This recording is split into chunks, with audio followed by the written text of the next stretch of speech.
been killing it so far in the Swiss formats and everything. He was showing some really great games. I'm very interested to see what's going to happen this series. In the top left-hand corner, our red Terran player looking for his 6th European regional title. It is Clem.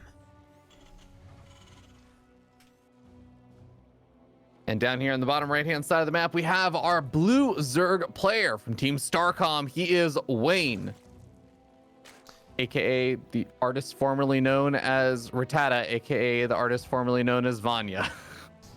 That's very true. Do you feel like Wayne had two very distinct halves of the Swiss group stage, where he 2-0'd Showtime, he 2-0'd Spirit, he was up a game against Serral, then he lost. And then, he lost Serral in the end. Cool. Then he lost again, and he actually had to go all the way to that final Swiss round to actually make it in. And, it just felt like, with the results he had the first couple of days, I was surprised to see him have to go to, all the way to round 5. So, kind of hoping he can bring that kind of week 1 Wayne to the table today instead of that week 2 Wayne. If he can bring that week 1 Wayne, the matches he played against Spirit were very cool. Very controlling first macro game on Grezvan, I believe it was. And then the second game, a very decisive Nidus attack. Just some really cool kind of combined ways of playing. If you can bring that against Clem is a very difficult, beast to crack when it comes to TVZ, but I would say there's some hope. I would say there's definitely going to be a competitiveness to this series, but then Clem also has this ability of just kind of making it so that sort of stuff doesn't really look close at all, right? Sometimes in this matchup. Yeah. I feel like Clem, it's so 50-50 on whether I feel like a really aggressive playstyle works against him, because I think sometimes Clem is just aggressive himself, or is kind of really good with a multi-pronged aggression, or has some good setups for like the early game defenses so that he can kick into high gear later game and just makes all that stuff look really silly.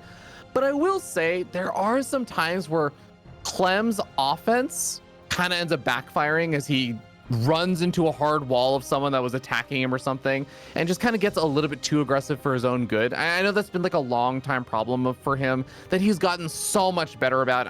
It's not even fair to say to Clem that he's gotten better about it recently. It's like he's gotten better about it in the last like 4 years, right? It's been something he's been getting so much better about.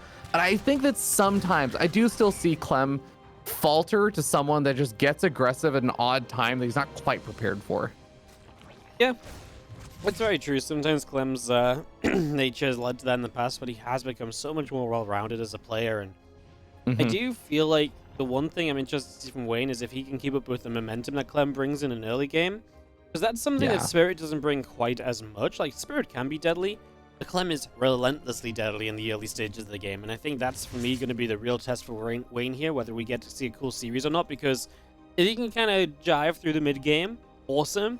If he gets stuck in the mid-game, this is going to be, I think, Clem just having like an absolutely amazing time. So I think this could be two very different series depending on whether Wayne can kind of keep up early on or whether Wayne has some issues from the very start. A couple Hellions are already out. We're moving across the map, beginning to get set to potentially poke around and maybe look for some damage. This is a 0. Okay, there's 3 Lings out, but there's 0 in the natural. And that means that these drones are under fire, Fear Dragon. Yeah, only the Queen's really here to try and soften up these Hellions. One of the Hellions does get very softened up, but we already see some of these drones getting a little bit lower in hit points. I think that we're going to end up seeing 3-4 drones going down over here at the same time. Although on the other side of the map, we did see a couple of Lings manage to make their way in, kill off 3 SCVs. That actually is not too bad of a trade for Wayne, especially if he cleans up these Hellions without taking any more damage. The extra 2 Hellions, I think initially I was like, oh man, well, it's actually been equal workers lost. That's kind of bad for Clem. Considering he lost 2 Hellions as well. Now he lost 2 more, and he's kind of just gifting away some of his early game map control that you're not meant to be gifting away, right? You're kind of meant to maintain that. Yeah. So, yeah, a little funky there. Banshee and Cloak coming up. Stimpack getting started. And we just see a couple of Hellions popping out from the factory and moving forward.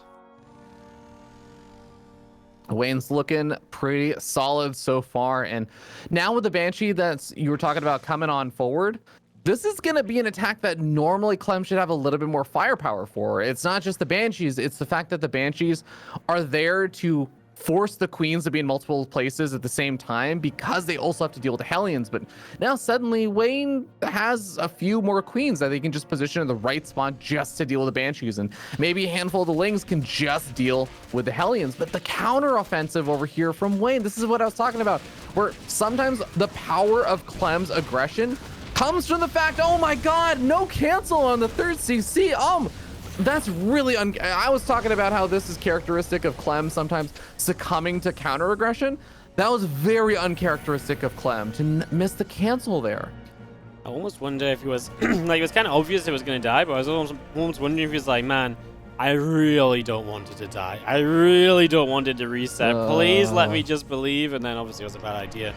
But yeah, I mean, fantastic opening for Wayne. It doesn't really get better than this. I said, can Wayne jive in the early game? Absolutely. He is setting the moves, and Clem's having to try and follow him at this point. So yeah, everything for Clem going wrong. Hellions giving up. Banshees do nothing at all. Command Center dies.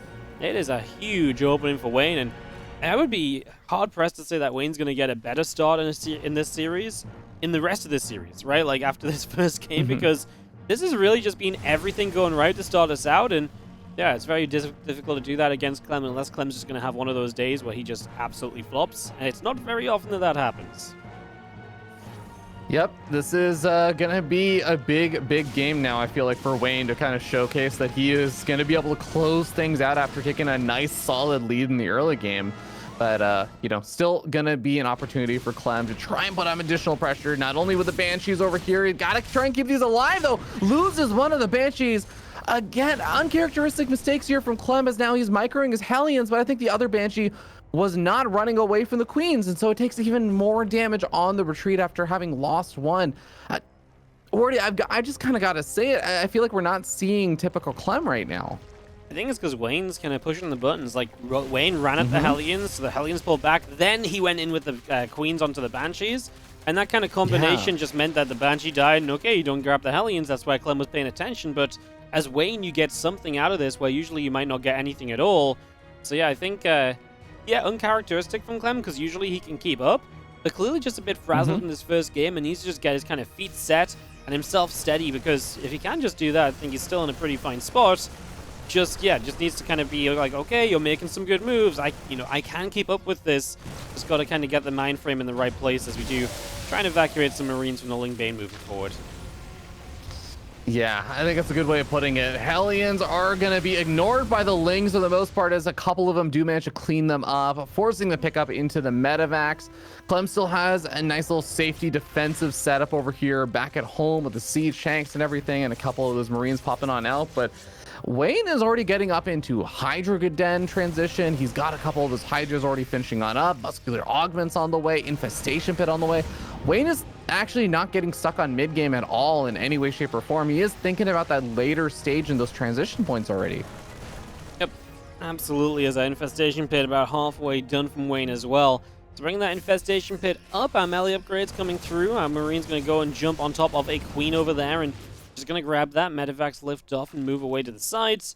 More and more Banelings just popping out here from Wayne, and well, so far Wayne dealing well with the kind of Clem multi-prong. He's not letting any single point kind of go weak.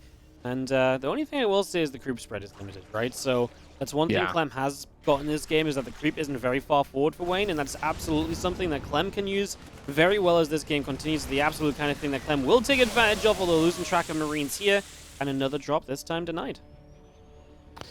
Yep, that's going to be quite annoying. Like you were saying, the creep spread definitely will play an impact once we start to see the first big move out from Clem. So far, a lot of these have been poke outs. It's been medevac drops and trying to find little bits and pieces of damage here and there. But we haven't seen the big move out that includes, say, some of the siege shanks or the widow mines and everything that he wants to get the damage done with. So that will be the first moment that we get to see Clem really start to take advantage of some of the things that, the small advantages he's been garnering for himself so far.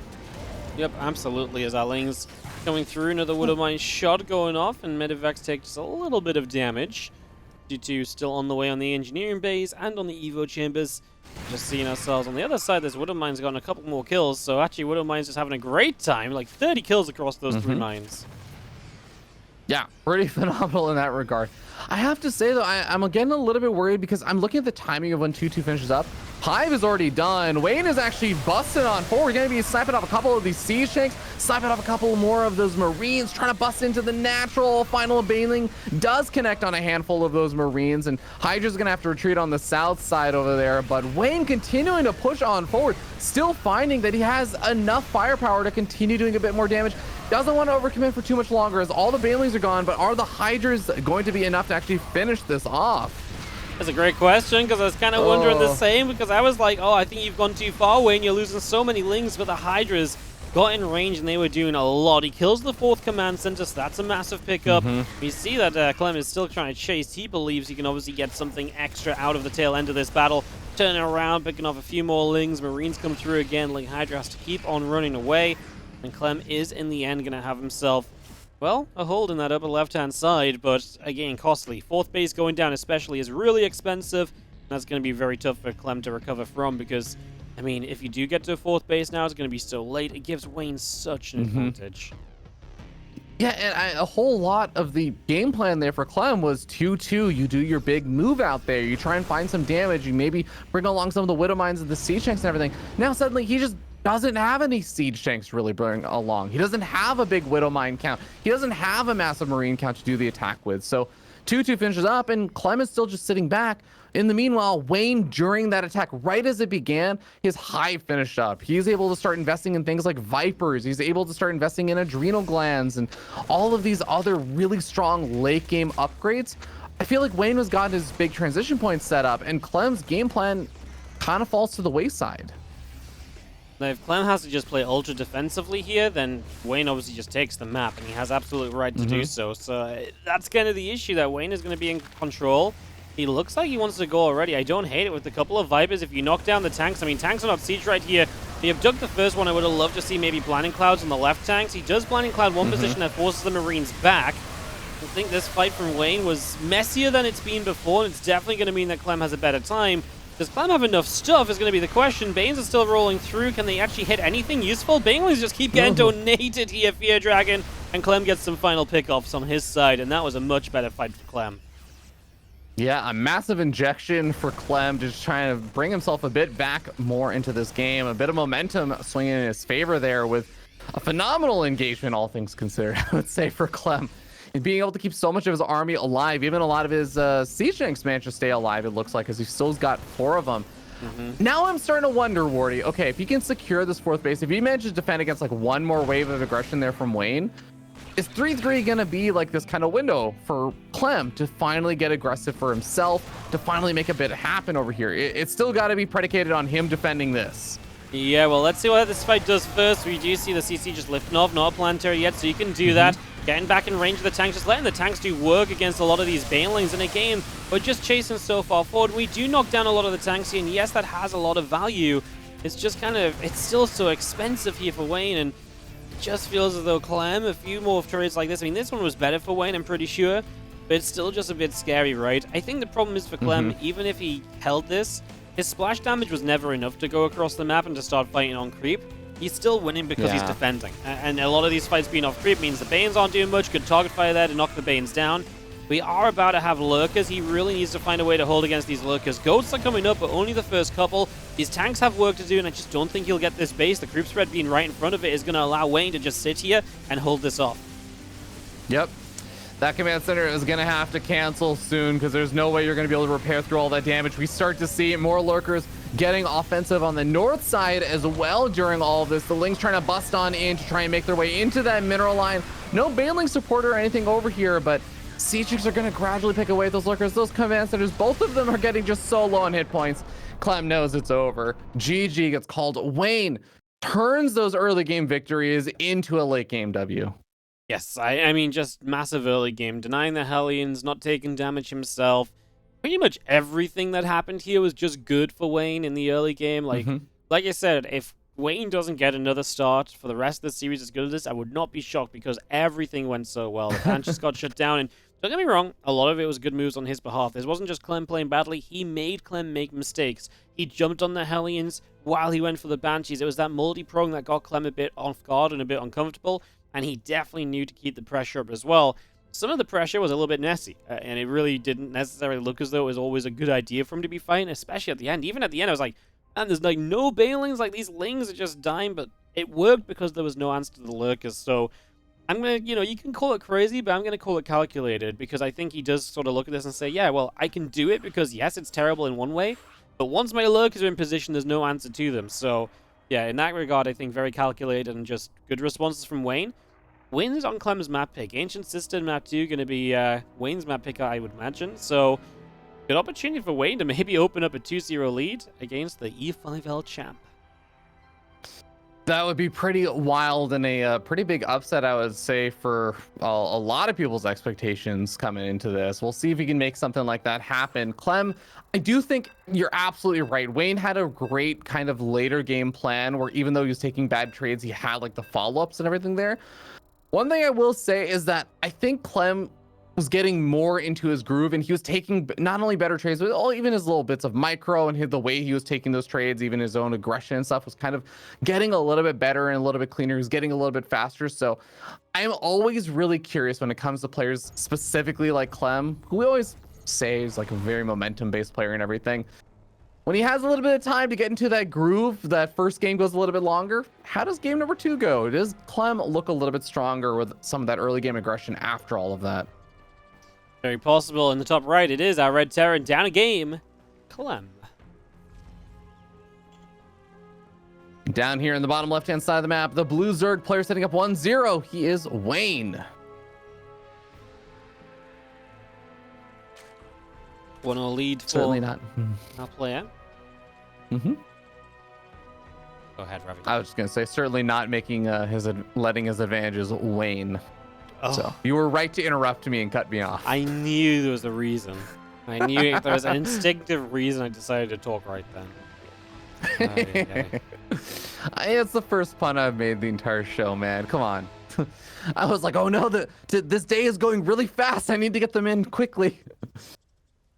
Very true. The games have been speedy, and Wayne obviously wasted no time at all in that last one either. Really did kind of just sort of, keep it going and just kind of end it. And yeah, we'll see what Clem does this time. I do not think he was wrong, by the way. With the first 2 Hellions last time to dive in, like, yes, the reason he could is because the Lings were across the map. I think the issue was not even the first 2 Hellions getting 3 workers. It's the next 2 Hellions should have A, defended against the Lings that were in the mineral line, and then he could have had maybe a 3-worker advantage. Or just don't lose the 3rd and 4th Hellion, because then, losing 3 SCVs yourself and losing a couple of Hellions is still whatever. Losing the extras really was kind of the kicker, so do you think that Clem's Hellion usage in this game needs to be careful? But, like, I can understand why he made the dive initially. He just got so caught up on that initial idea once it got going. Yeah. Honestly, when I think about that last game, there are like 3 big things that I think went really poorly for Clem, and I think all of them I can rationalize to a degree. It's the 3rd and 4th Hellions, which I think you're absolutely right. I can understand why he tried to go in with them, especially after taking some of that damage earlier on. But losing them really sucked because it cut down his potential to be aggressive and even to just deal with some of the other random Ling run-bys that came in later on. The second big thing was losing or missing the cancel on the 3rd command center, which it already sucks because if you imagine there's the 3rd and 4th Hellions out, maybe he doesn't have to cancel it at all because the 3rd and 4th Hellions can come back, or they can keep those Lings a little bit more preoccupied so they can't just run across the map. So 3rd and 4th Hellions going down leads into the 3rd command center being killed, not even canceled. And then I think after that, even though like in-game wise, there's not a reason why that leads into the extra Banshee just kind of getting picked off to the Queens without really doing anything. I kind of feel like that already just put Clem onto like off his game, so that when Wayne was doing like that counter pressure of he was sending the Lings in to try and surround the Hellions and stuff, I feel like Clem was just a bit off his game at that point with all the things that happened beforehand, that he ends up losing track of the Banshees kind of uncharacteristically being such a fast player. And he ends up losing one of those. I feel like all of that was those are the 3 things that in my mind stand out from that first game. Yep, absolutely. As this Reaper gets pushed back a little bit, a couple of Lings and the Queen get there, so Reaper gets shoved away, a couple more Hellions coming up, Link speed coming through, and we really, I mean, obviously just looking for a better start. Obviously with our first 2 Hellions out, we'll see what happens. There's no Lings across the map, the 3 Lings are here. It still is only 3 Lings, though, which is, like, it's very tempting to just be like, yep, and they're gonna die. I think you dive. Like, yeah. I think if Clem didn't have the disaster of the first game, I think he dives. But because of the disaster of the first game, he just isn't quite sure. I mean, obviously, you don't necessarily know if there's more. He is gonna go now, but he takes so much damage going around this direction. He loses 1 Hellion. Okay, I mean, you get rid of all the Lings. You're maybe gonna get a drone here, but that really is about it. Get the drone. Okay. Oh, great. Still. Just kind of had to go sooner. Like, just dive straight away. But he kind of went around a little bit, took a funny direction, lost a Hellion before he got in there. Gets 1 more drone with the next 2 Hellions. These ones won't dive, at least, and that's going to be a bit of a better follow-up. from Clem compared to last. Oh, but Clem, he's busy, I think, moving the other Hellions around and also trying to deal with the Overlord Scout in his main base. Loses track and ends up losing the 3rd and 4th Hellions for almost nothing. That it ends up becoming almost a similar situation as the first game.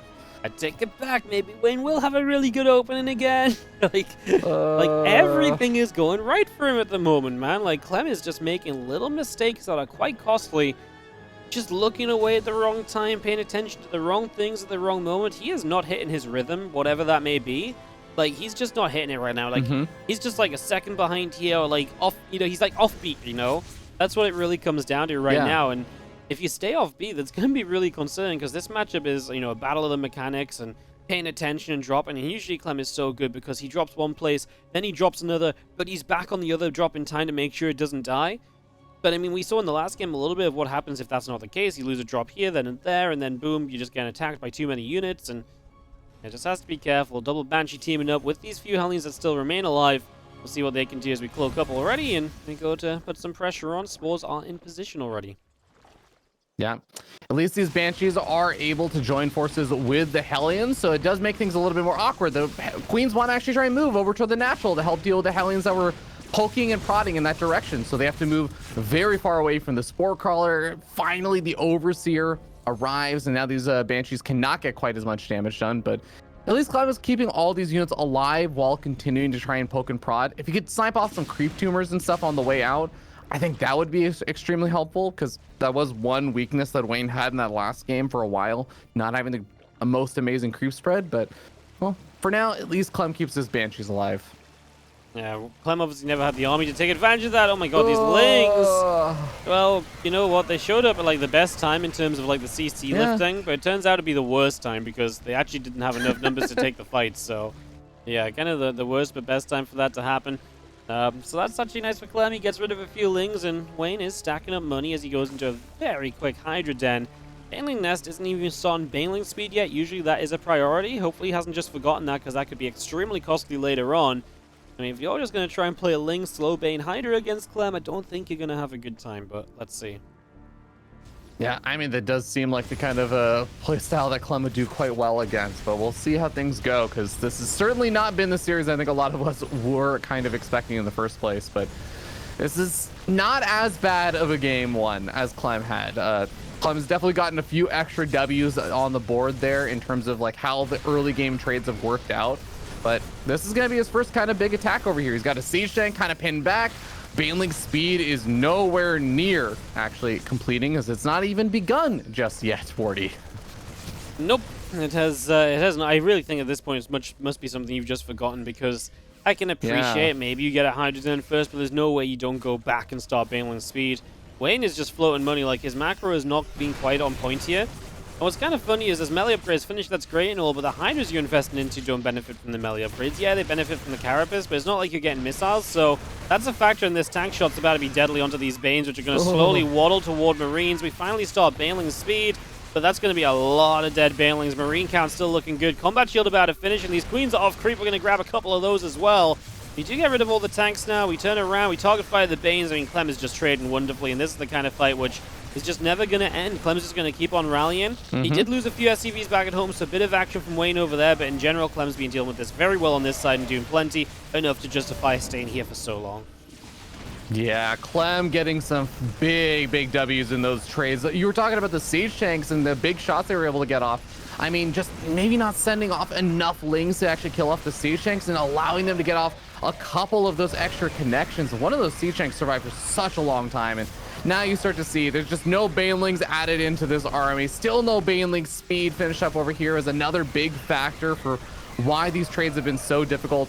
And you're starting to see it's just a snowball. This is just the never-ending trail of Clem's army units moving forward, continuing the flow of units until finally his opponent has to tap out, and Clem ties up the series 1-1. I mean, that's exactly what can happen when Clem doesn't have a great start, but not everything goes wrong, right? It's like a couple Hellions go down. Even the first 4 Hellions go down, but you don't have that continued knock-on effect. And this was even the Banshees, not really doing anything either. This is Clem. I mean, Wayne, honestly, I think just diving towards Hydras so quickly and too quickly. And that's kind of the issue. Like, Hydras that quickly, there's a reason people don't do it, because Ling Bane is just so good. at kind of holding on and buying you time and getting through those initial pushes, and then you can take Hydras later. Hydras don't benefit from the initial melee upgrades as well, like I mentioned. So yeah, there's kind of a reason you don't see that as we get ourselves ready to go into Dragon Scales for map number 3. So it is going to be back to one of the maps that Clem will prefer here. Small map, short, definitely one of the maps where once the aggression starts, it doesn't necessarily always stop. Yeah.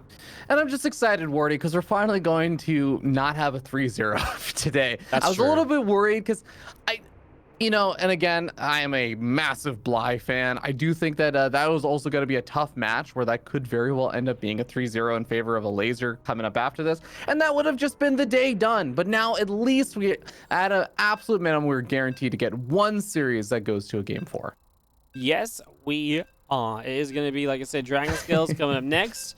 And Clem will win winner if this gets to the match point. More importantly, again, reminder, this is a single elimination bracket. No second chances. So if Wayne does pull ahead, Clem would be on tournament life. Same for Clem. If he pulls ahead, Wayne would be on tournament life. So no second chances in this single elimination playoff bracket.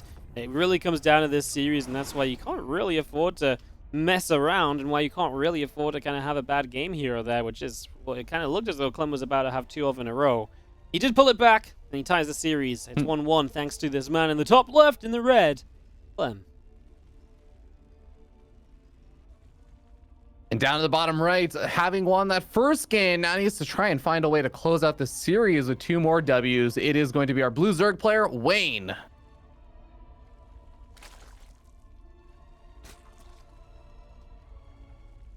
And Wardy, it just occurred to me, sometimes we get so excited with the hype around like, oh, this is the EU regionals and it's about crowning the champion of each one of the regions and stuff.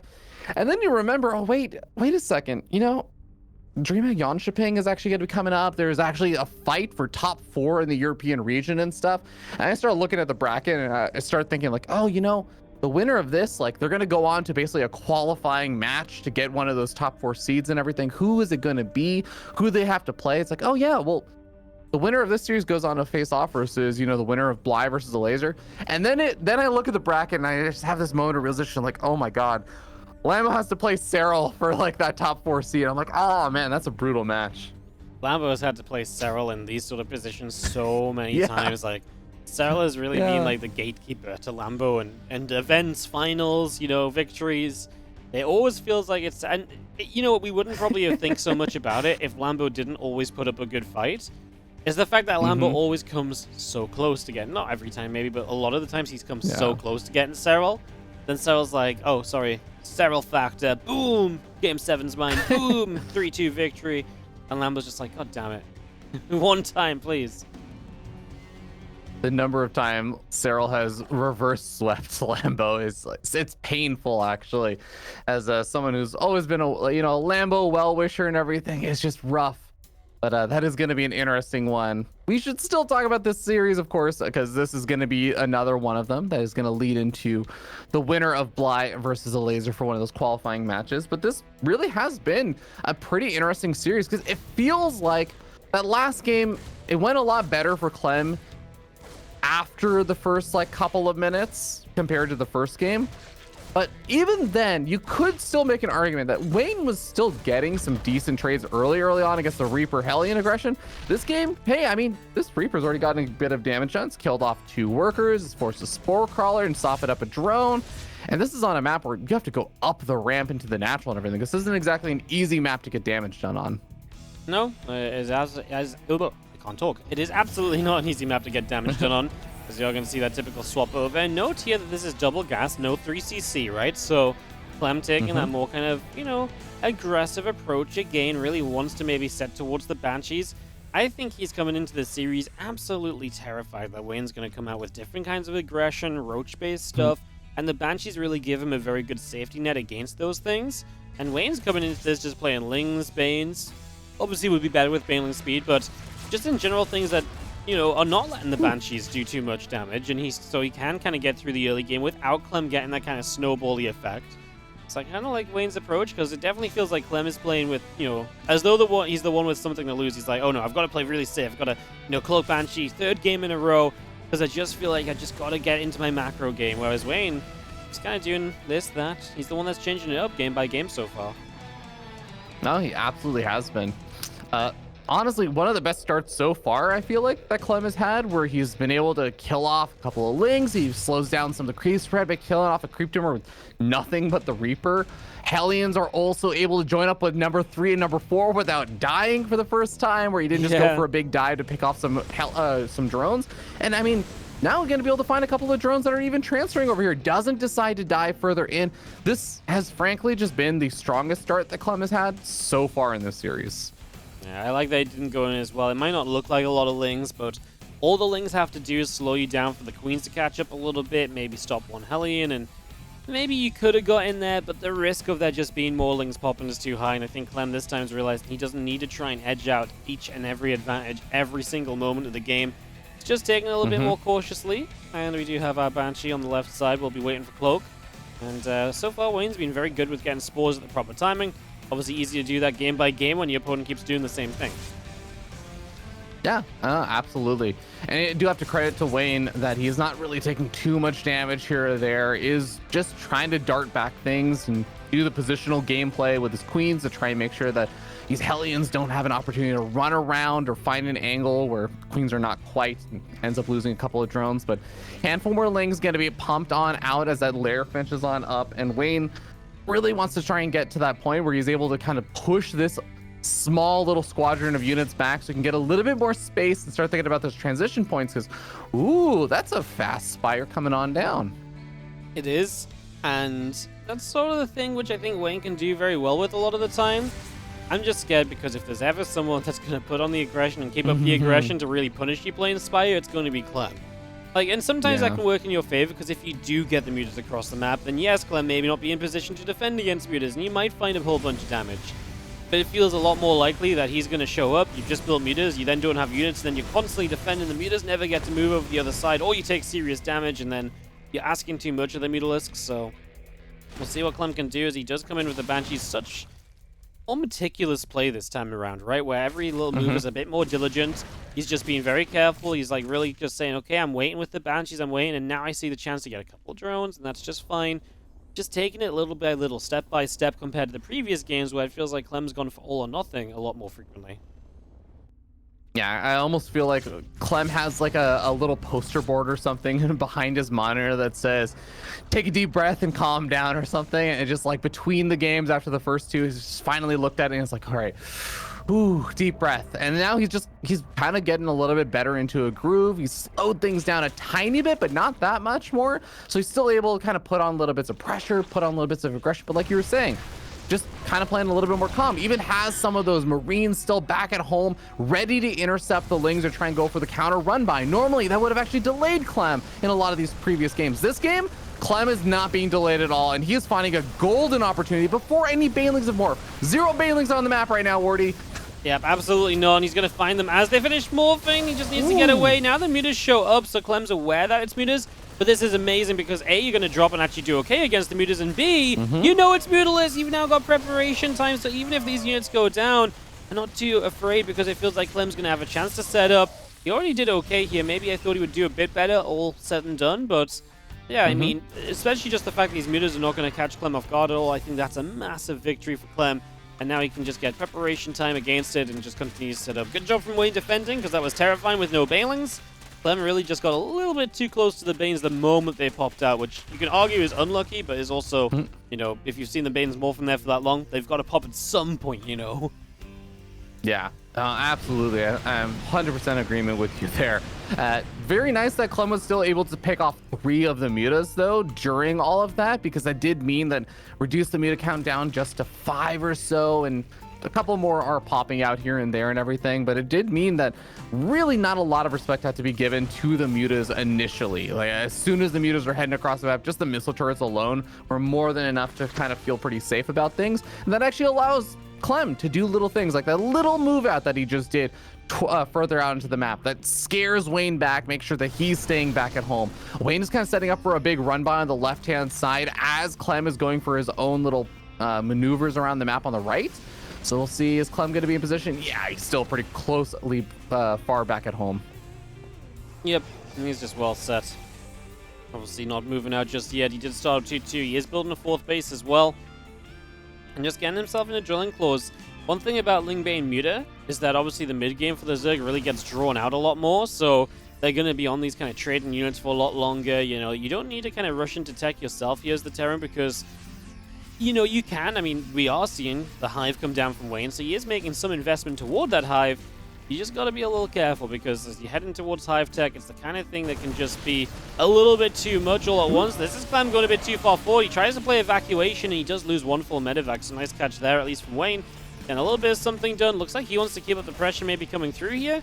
I mean, he's pushing through narrow areas. It's very difficult to imagine he will succeed on those attacks. Yeah, gonna be pretty difficult.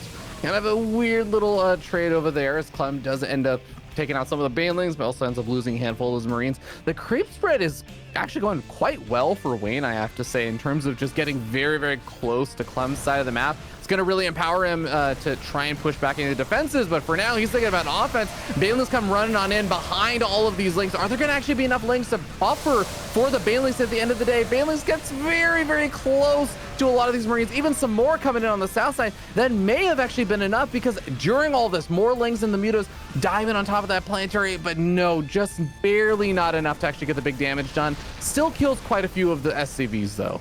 SCVs are nice, but Clem gets a few kills on the outro and obviously does have the 4th base still standing, so you can reproduce SCVs and get them mining again almost instantly. I think that's almost always a major part of these kind of attacks. Like if there's no 4th base after this, then yeah, I think Clem really does end up in that little bit more trouble. But right now I don't see it quite as much as we do see the Lings just running through, a couple tank shots. I mean, they're trying to set off these mines, but they will not go off. Good control from Clem and just making sure that Wayne can't take advantage of that. And Clem's supply now is buffering up. I know that Wayne's obviously teching into Ultras, Adrenal Glands upgrades, but Clem's also investing into +3.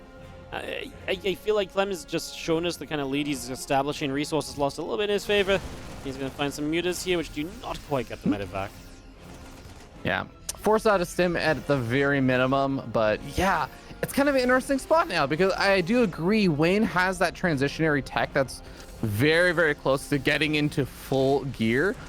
And Clem still has a really, really nice window right now. I do just wonder if he doesn't make something happen right now, is the lack of the Ghost Academy, the lack of the real transitions here gonna come back to bite him in the butt? Or is even just the Thor is gonna be enough to buy a little bit of time, as we do have one of these Thors getting caught and surrounded for a moment, does get the pick up there as the mutas are not here to back things up. But I mean, Wayne is buying himself time, and I think that is the critical thing in my mind.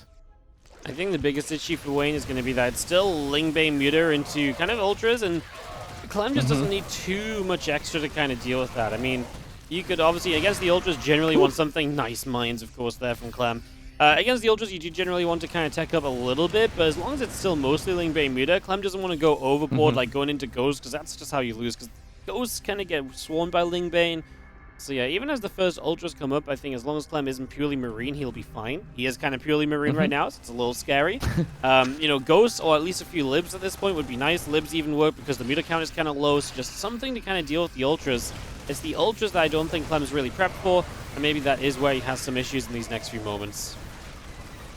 Oh, we're starting to see the Lings and Banelings trying to find a little bit of a surround here on Clem's army, once again pushing him pretty far back and keeping him very much so on the defensive. Clem has not really been able to get in on top of a hatch or even close to one. I feel like for almost like 7-8 minutes of this game, it really has just been Wayne continuing to throw unit after unit at Clem. But now finally some of the Ultralists are going to be popping on out. Chitinous plating on the way, +3 armor nearing completion, +3 melee nearing completion. And this may be the first time that Clem is actually starting to get a bit more aggressive out on the map and close to the hatchery, I should say.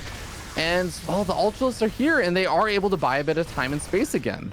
Yeah, they're going to do more than that. I think they're going straight across the map, man. Clem, his preparation against Ultras really is minimal. He really, I assume, just thought he was controlling this game more than he really was.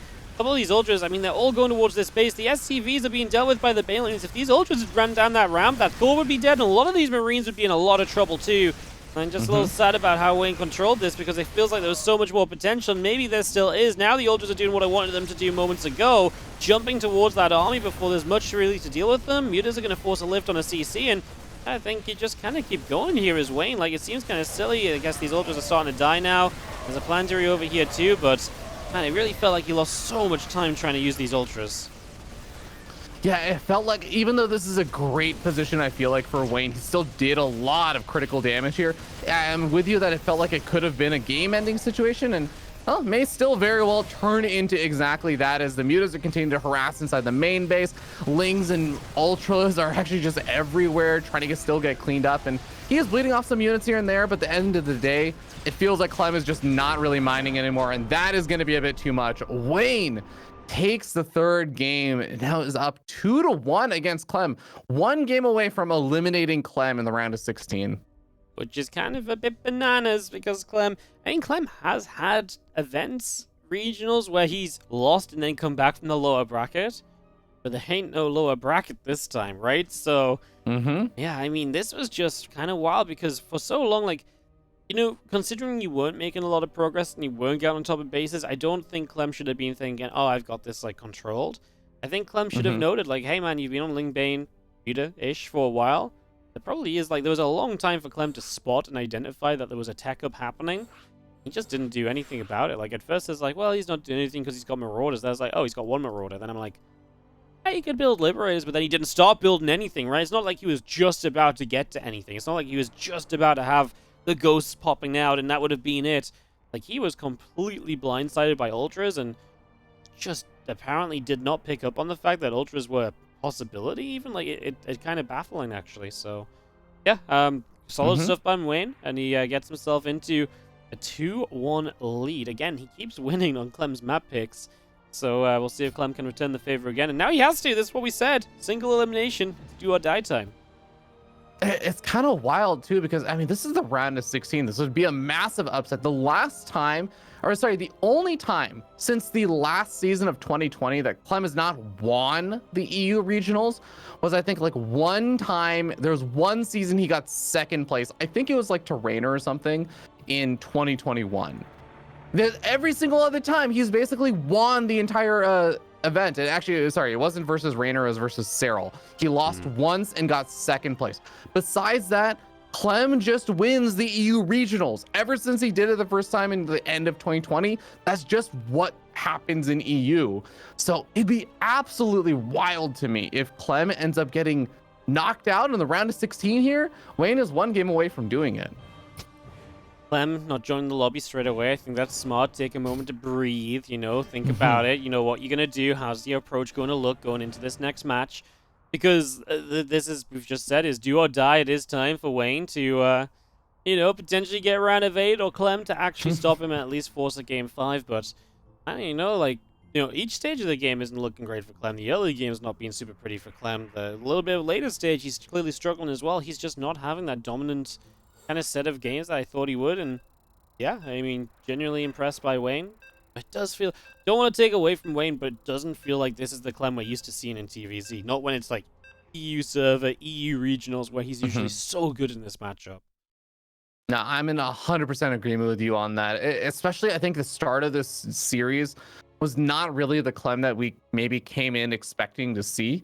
But I do have to hand it to Wayne. He's been doing a great job. And I think I do have to especially call out that I don't think Clem had, unlike game number 1 and even a little bit game number 2, Clem did not really have a terrible start that last game. It wasn't amazing. It wasn't like, man, that was a great start for Clem. It was, yeah, this is like not at all a bad place for Clem to be. And Wayne still ended up winning it. Yep, no, absolutely. He really just got to those ultras and Clem was not prepared. Time to sharpen up. In the bottom right, our red Terran from Team Liquid, Clem. Up here in the top left, our blue Zerg player up 2-1 from StarCom. He is Wayne. Looking for that knockout punch. See if we can find it here on Neo Humanity. Always a fun and interesting map to me, Wardy. Yeah, man. Neo Humanity is one of those maps that was weird. And you know, like when maps follow the basic map rules? This kind of does, but then it does a lot of weird things like the gold wall and then the forward base and stuff. And sometimes, you know, usually when we have maps like this, players are like, ugh, veto, don't like it, nope. But this is kind of like got not quite the golden wall effect. Golden wall really was the most special of those maps, but that idea of like, it's so different, but players will actually play on it as well, which is amazing because, you know, people always saying they want to see some different maps, since not everything be the same old kind of setup every time. This map does exactly that. It's unique, it's fun, it plays very differently in every single matchup. Even within matchups, it can play very differently game by game, expansion pattern by expansion pattern. So yeah, I love Neo Humanity. It's been an absolute standout star of this map pool for me. Nah, it's been a treat to see, and just getting slightly different gameplay that's not necessarily dramatically or drastically different. It's not like Dasan Station. You have to like recreate a new brand of StarCraft to play on this map. This is not your normal. This isn't your parents. I'm trying to think. I'm like blanking on old Daybreak or something, like old school maps, but. No, this has just been like a twist on kind of what is possible and a few extra interesting elements that slightly change the way that you kind of have to approach the game. And it's been really, really enjoyable to watch. Now, I'm curious how you feel like this game is played, or this map is played out in TVZ. I feel like I've seen some pretty interesting bits of like aggression from both Zergs and Terran players on this map, specifically a lot of the time around like the fourth base locations and things like that. Yeah, it's a fun one, right? Because this map can get split quite easily because of the forward base and everything, the base layout. You can take quite a defensive layout of bases as well. It's just very easy to just kind of split this map. And Clem already, by the way, 3cc instead of just double gassing. It's already quite a difference from him here. We'll see if Wayne does anything aggressive to maybe take advantage. But yeah, this map is, for TVZ, I feel like no one's quite figured out. Like, it feels like we had a little phase where a lot of people were like, oh, Zerg's quite good on this map. Then people are like, oh my god. Veto this map. Terran it's all about Terrans, right? And then it's like, it's just had that kind of different, like, it's almost like player-based at this point. Like, some players like it, some players don't. It's been very fun to see. I mean, honestly, it feels like you can do almost anything on this map. Like, roach aggression can work quite well because you can just fall back and use the roaches defensively to hold the high ground and stop pushes a bit and then get into the rest of the game. So, and you say that just because we do have the roach roaring coming up. And Wayne, he's stacking up money, man. If this is the time he chooses to roach roll in, just as Clem's going 3cc, this could be absolutely deadly. A couple of those overlords also finishing on up. 6 roaches on the way right now, Wardy. It's going to be very important for Clem to try and get some scouting information here. There are drones coming out behind this, so this isn't going to be the I'm going all in and power to the roach. I'm not making anything but them and trying to flood out across the map or anything. But these 6 roaches can absolutely get quite a bit done. Clem is going to finally catch wind of one of these roaches over here and does really have to be paying attention to how he actually gets back home safely right now. Yep, Hellions get slowed, but obviously so will the roaches. Banshee is obviously an absolute game saver right now, so that's a big deal. And we do have the bunker going down just to the front. There's a couple Hellions, a Banshee all popping out. I'm just going to get ready to try and defend this. This should be fine for Clem. I don't see him having too many issues. The Banshee's going to do some good damage. The Hellions will just slow things down. The Roaches say, we don't really want anything to do with this, but the problem with retreating is that Banshee should have been able to chase for kills, and I think Clem, realizing that now, is going to come through and chase it down. Yeah, maybe anticipating that the roaches were going to go back a different route or something and like attack moved in the wrong direction or something along those lines. But either way, still is going to be able to pick off 2 of these roaches. Third roach to get softened up, but the Banshee does have to retreat as the queens come in to help defend. Now that was an investment for Wayne. It wasn't an all-in or anything like that, but you do invest early on in the not only the roach swarm, but then also making the 6 roaches, and it slows other things down. So Clem should feel pretty happy that he not only gets away with his 3cc thing, but really just doesn't take any damage at all. Yeah, no, it's really, really good for him. I mean, just, yes, Wayne droned up behind this, but the investment into roaches, when you don't get back, Lair is later than it could have been. Now just going Carapace and not another upgrade as well, kind of a single upgrade, is not always what you want to be doing either. So, and he is going to go roach speeds, just still going to double down on roaches for a little while. Not very interesting to double down on roaches, but still only be getting like Carapace instead of like 1-1 to really dive in across the map and really hit like maybe a 3-base timing still. I mean, he can probably still do that, just like I say, that's almost always with missiles. Clem going to dive by with these Hellions into the mineral line. Roaches get here, and those Hellions are going to take a bit of a beating, but they are up into the main base as well. Evo Chamber kind of goes, honestly, on the wrong side of this mineral line, and Clem going to get 10 kills. On top of this opening, this is really good for him, getting more kills with the Banshee in the center as well, and he is going to pull away without those queens doing too much. Absolutely brutal here for Wayne. I feel like when you go for roaches and it's not even just the 6 roaches initially, you're at the point where you've now made like 15 or so roaches.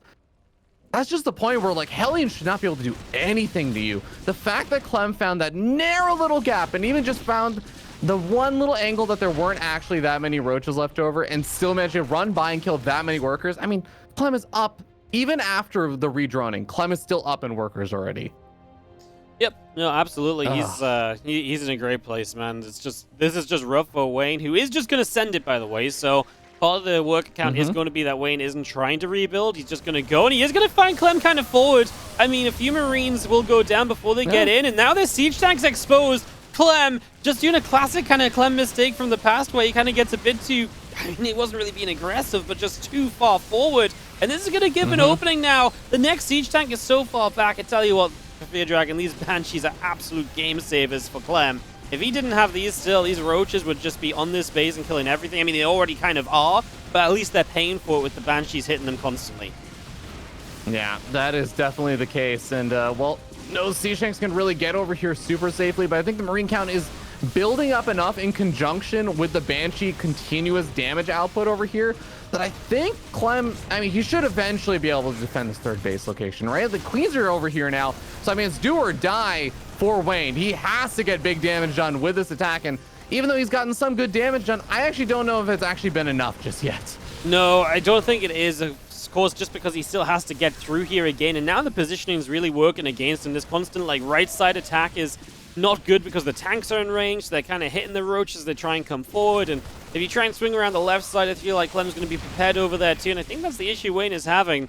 And he doesn't have any Ravagers set up either, so he's got no Biles, and this is just Clem now able to push on through. He's going to drop the rocks on the roaches, which is really fun! They are stuck, Fear Dragon, they're just straight up stuck in the middle. Hello! Hi! Let's go. One of the most underutilized aspects of neo-humanity. We finally see the trap. I think only like 4 or 5 roaches end up falling over there, but that's 4 or 5 more roaches that Clem gets to pick off as he goes and gets ready for his big attack across the map. Is this actually, do you think this is the time for Clem to go? Do you feel like he's got enough of an advantage? I actually wouldn't mind if he just kind of chilled for a bit, and he is going to actually pull back because, yeah, he kept his economy alive, and I feel like that's the big W here, right?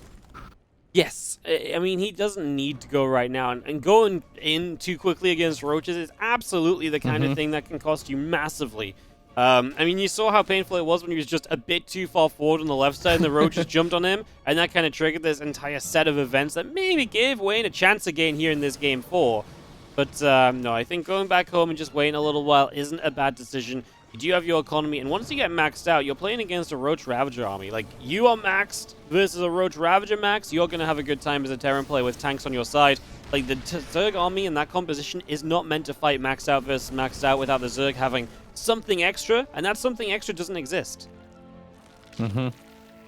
And there is no something extra on the horizon either right now. There's not any kind of tech transitions that are being thrown down behind all of this, as we just have a maxed out Wayne gonna try and go for it. He's gonna hit the angle where there are far fewer siege tanks. In fact, only 1 siege tank really in range of this, but Clem is still gonna jump in, gets a big concave on this Roach Ravager ball, and still, even without the siege tanks, are gonna be taking phenomenal fights here.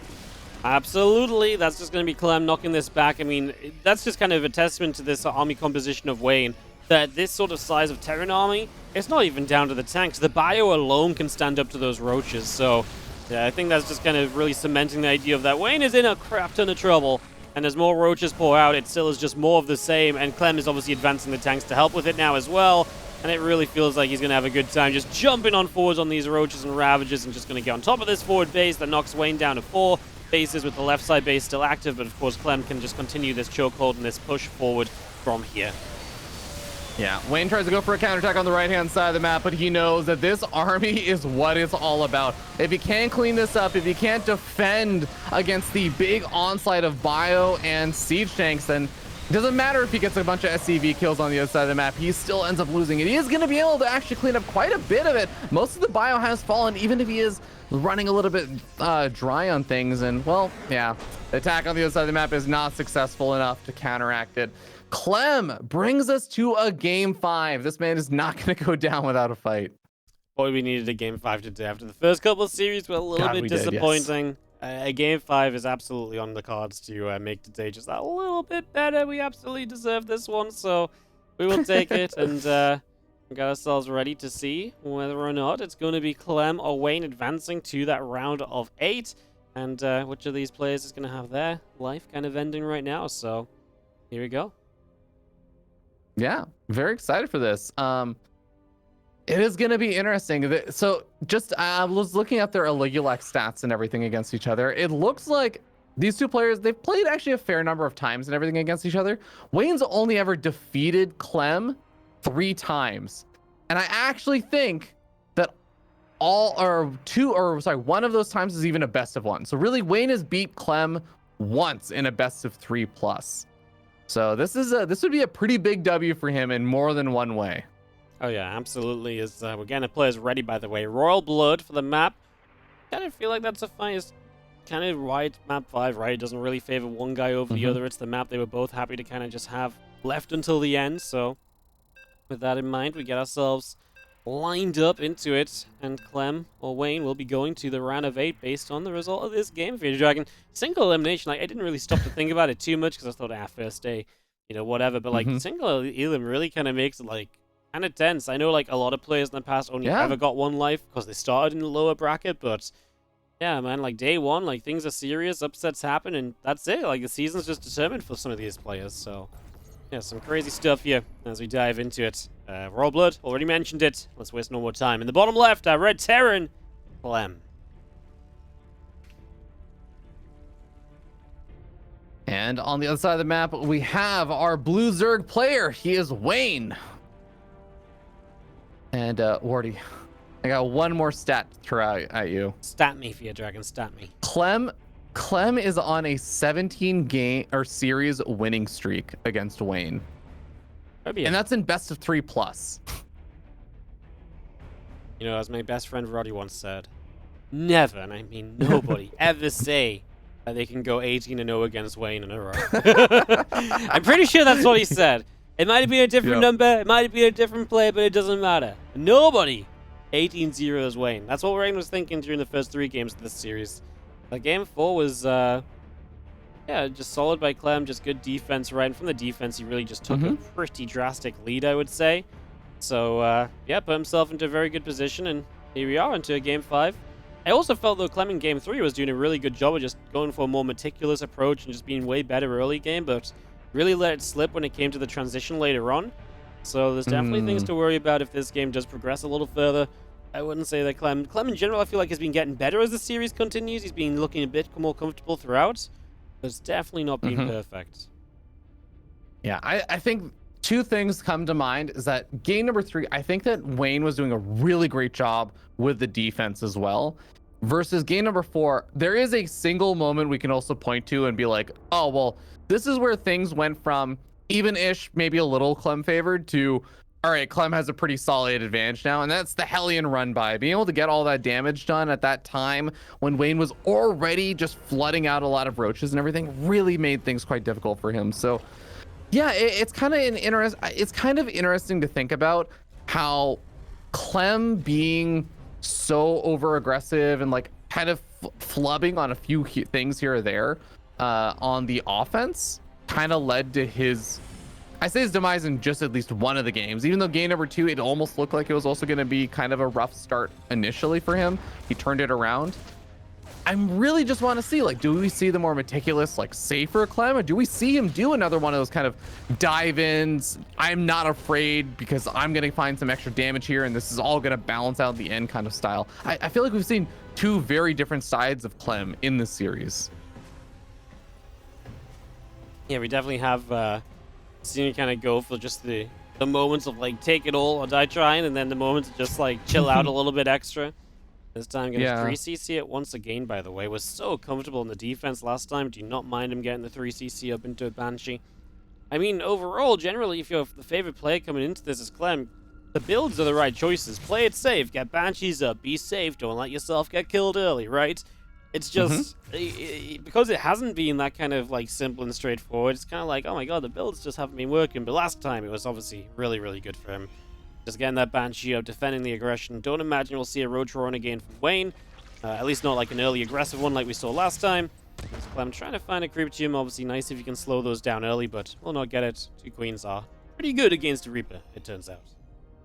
Yeah, I think that's a good call out too, because this is remove Roach all-ins and things like that from the matchup, or like remove that aspect of it. And this really is a matchup where your builds can help you, but they really don't. It's not like PvZ where sometimes you can just frankly get wins off of the build order choices and things that you do, or your opponent kind of not respecting a particular potential opening, things like that. This really is a matchup where execution does trump almost everything at the end of the day. You really just have to execute well, regardless of whatever kind of build order you go for. The one, again, exception there being that Banshees just kind of attack Roaches, and Roaches don't really get to attack back. But yeah, I'm very interested to see where things are going to go here, because so far it's been a pretty chill early game. A lot of like poking and prodding here for Clem, but he is not finding any opening angles right now. Nope, just good defense from Wayne, just very solid. He's going to go lair into Baneling Nest, so he's not going to be like, you know, going for super fast upgrades. Instead, should be prioritizing that Baneling speed. Remember, he forgot it that game when he had the Lings, the Hydras, and the very slow Banes for a very long time. So that is absolutely something Wayne needs to focus on. Don't forget your upgrade. That's going to be extremely important as the game progresses. And other than that, yeah, just, you know, so far it's a good defense. He's setting himself up for success. But of course, there's so many opportunities still for the Terran to be aggressive. I mean, these Hellions nearly found a way in right there. The Lings were responding, but we've also got the Banshees that are coming onto the map too. So that's also a factor. There's going to be 2 of them. And, well, again, Wayne is pre-prepared with the Spore Crawlers. But that doesn't mean that you won't find damage, because those Banshees are so good at finding the corners where the Spores just cannot reach.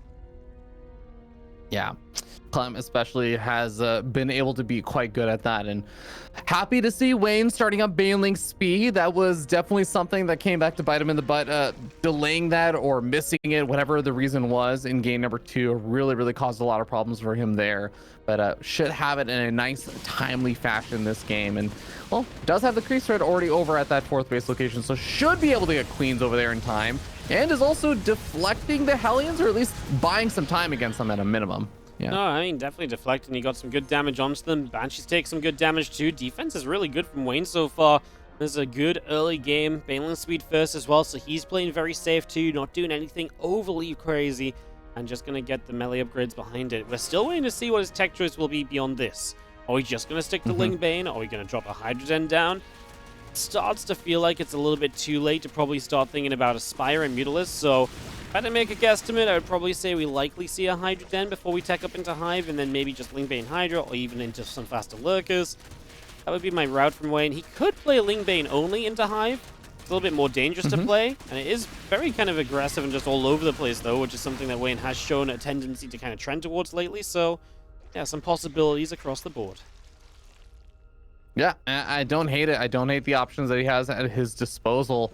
We're going to see Clem continue just trying to do a little bits of harassment with the Hellions and everything. But behind all this, he's got his 1-1 on the way. And he really has just been doing a lot of what I think Terran players love doing, which is doing a bit of the pressure with 1-1 and stuff. But it is really oftentimes coming down to what can you get done with the 2-2 timing and everything. He's got a little move out over here with a handful more Marines to join forces with those Hellions, or even actually just try and hit at a different angle from the Hellions. So he draws a lot of the army to one side, and the Hellions come running on in. Beautiful defense there with Wayne. Actually goes to the Evo Chamber wall off. Not able to get anything done. Yeah, Wayne doing a really good job. This is, I was going to say, too much of a chase. I think Clem lifted too early, honestly. In my eyes, he could have left these Marines down for at least the Lings running in, and he would have traded well. And then the Banes show up, and you just lift off. But I feel as though you could have stayed unloaded there and just maybe found a little bit extra. Either way, very good defense from Wayne, but Clem is already opening up a bit of a lead in supply, and this is looking a bit more like what I expected a lot of these games to look like, right? Which is where Clem is starting to be that little bit of control, and his trades are so good that he's able to open up a supply lead early because he's just at that sort of level. And that's definitely where this Game 5 is going. This might be the game we finally see Clem kind of striking his real stride, but I mean, let's see what Wayne can do. His Hive is on the way up. He is heading towards that later game tech as we speak, as Clem dives the main base. I still find it interesting, not a single sign of like a Hydra Den or anything that can lead us to Lurkers. This is going to just be, what, Lingbane just straight to Ultras, maybe? I mean, Ultras worked well for him in a previous game, but will Clem fall to that twice? So many questions. Yeah, I'm definitely with you on a lot of those same questions, and it's kind of unfortunate because it feels like Clem is just finding little. It's not that he's getting any massive victories. He's not taking any incredible trades or anything here or there, but he's just taking slightly better trades left and right, and it feels like he's gradually garnering himself little advantages, and that's kind of where that 20 supply lead is kind of coming from, and now it's almost like 25-30 supply.